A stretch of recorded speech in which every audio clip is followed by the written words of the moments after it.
ஆச்சி என் கூட படிக்கிற ஃப்ரெண்டுக்கு மூலம் இருக்குன்னு சொல்றாங்க. அதுக்கு என்ன பண்ணாச்சு?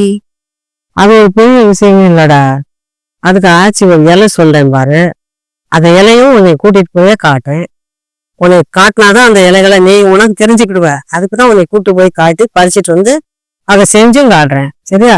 அதனால கூட வந்து எடுத்துட்டு வந்த இலைய நல்லா துத்தி இலை ஒரு கைப்பிடி எடுத்துக்கணும். அதை எடுத்துட்டு வந்து தண்ணியில நல்லா அலசி எடுத்து வச்சுக்கிட்டு அந்த எடுத்த இலைய தண்ணி கொதிக்கிற தண்ணியில போட்டு வேக வச்சு நல்ல வெந்த உடனேவே புளிஞ்ச தண்ணி பச்சை தண்ணி மாதிரிதான் இருக்கும், லைட் மஞ்சள் கலர்ல. அதை அப்படியே குடிச்சிடணும். வெது வெதுன்னு ஆற வச்சு வெறும் வயிற்றுல குடிச்சிடணும். இது மாதிரி தொடர்ந்து குடிச்சாங்கன்னா மூணு வரவே வராது. மூளை இருக்கிறவங்களுக்கு அந்த மூளை சுருங்கிடும். இது வந்து ரொம்ப நல்லது. சாப்பிடணும், எல்லாரும் குடிக்கலாம். ஒன்றும் செய்யாது. வாரத்துல 3 நாளைக்கு குடிக்கலாம், 4 நாளைக்கு குடிக்கலாம். இது ஒன்றும் பிரச்சனை எல்லாம் இருக்காது.